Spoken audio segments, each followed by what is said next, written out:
తెలంగాణలో section 22A వివాదం ఇప్పుడు తీవ్ర కలకలం రేపుతుంది.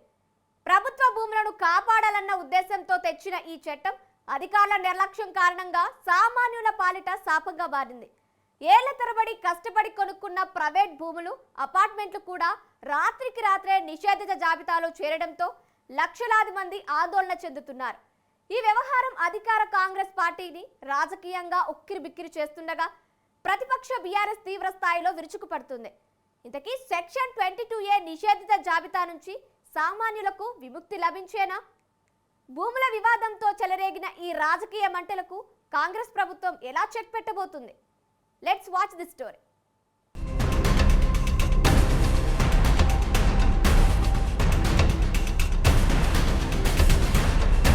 తెలంగాణ రాష్ట్రంలో రిజిస్ట్రేషన్ల చట్టంలోని సెక్షన్ 22A ఇప్పుడు పెను ప్రకంపనలు సృష్టిస్తోంది. వాస్తవానికి ప్రభుత్వ భూములు, అసైన్ భూములు, వాగులు, చెరువుల సికం భూములు, దేవాదాయ వక్ఫ్ భూములు అన్యాక్రాంతం కాకుండా కాపాడాలన్నది ఈ చట్టం ముఖ్య ఉద్దేశం. ఈ సెక్షన్ కింద నిషేధిత జాబితాలో ఉన్న ఆస్తులకు సబ్ రిజిస్ట్రార్ కార్యాలయాల్లో ఎలాంటి క్రయ విక్రయాలు, బదిలీలు జరగవు. ప్రభుత్వ ఆస్తుల పరిరక్షణకు ఇది ఎంతో కీలకమైన చట్టం.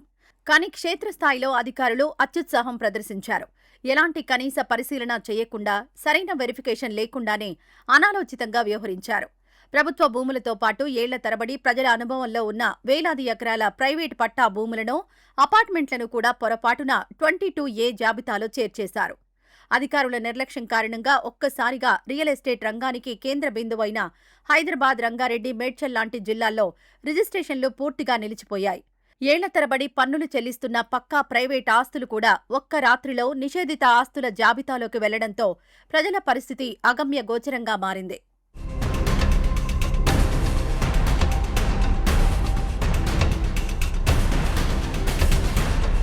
ప్రైవేట్ ఆస్తులు కూడా 22A జాబితాలో చేరడంతో సామాన్య ప్రజలు, రైతులు తీవ్ర గందరగోళానికి గురవుతున్నారు.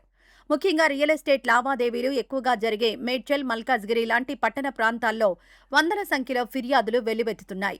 తమ సొంత ఆస్తులను అమ్ముకుందామంటే కనీసం రిజిస్ట్రేషన్లు కూడా కాకపోవడంతో యజమానులు కన్నీరు మున్నీరవుతున్నారు.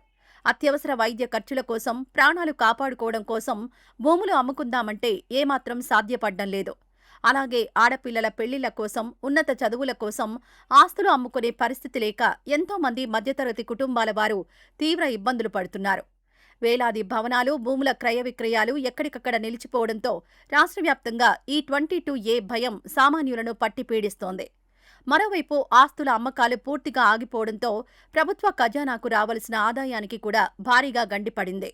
రిజిస్ట్రేషన్ల ద్వారా వచ్చే వేల కోట్ల రూపాయల రాబడి ఆగిపోవడం అటు ఆర్థిక శాఖకు కూడా పెద్ద తలనొప్పిగా మారింది.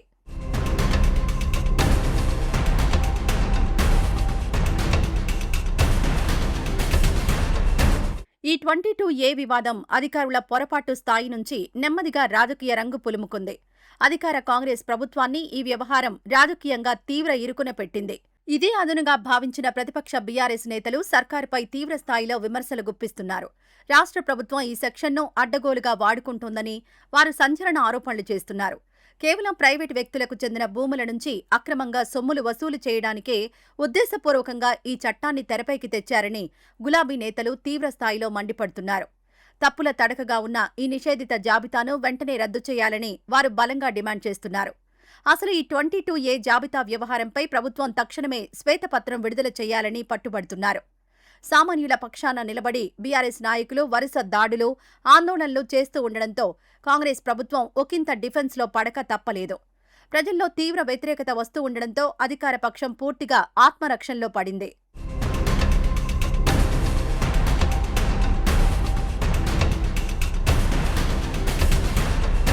ప్రతిపక్షాల విమర్శలు రోజురోజుకు పెరుగుతూ ఉండడం, మరోవైపు ప్రజల ఆందోళనలు మిన్నంటడంతో అప్రమత్తమైన రాష్ట్ర ప్రభుత్వం వెంటనే దిద్దుబాటు చర్యలకు ఉపక్రమించింది. అర్హులైన నిజమైన భూ యజమానులకు ఎలాంటి నష్టం జరగకుండా చూసుకునే బాధ్యత ప్రభుత్వానిదేనని మంత్రులు పొంగులేటి శ్రీనివాసరెడ్డి, కోమటిరెడ్డి వెంకటరెడ్డిలు బహిరంగంగా భరోసా ఇచ్చారు. ప్రజలెవరూ ఈ జాబితాలను చూసి ఏమాత్రం ఆందోళన చెందవద్దని, ఇది కేవలం అధికారుల అడ్మినిస్ట్రేటివ్ పొరపాటు వల్ల మాత్రమే జరిగిందని రెవెన్యూ శాఖ మంత్రి పొంగులేటి శ్రీనివాసరెడ్డి స్పష్టం చేశారు. సమస్య పరిష్కారం కోసం అధికారులు ఇప్పటికే రంగంలోకి దిగారని, సబ్ రిజిస్ట్రార్ కార్యాలయాల వారీగా వివరాలు సేకరిస్తున్నారని ఆయన తెలిపారు. క్షేత్రస్థాయిలో పక్కాగా విచారణ జరిపి తప్పులను సరిదిద్దే పనిలో రెవెన్యూ యంత్రాంగం నిమగ్నమైంది. ఎవరి ఆస్తులు అన్యాక్రాంతం కావని, ప్రభుత్వం సామాన్యులకు అన్ని విధాలా అండగా ఉంటుందని మంత్రులు పదే పదే స్పష్టం చేస్తూ ప్రజల్లో భరోసా నింపే ప్రయత్నం చేస్తున్నారు.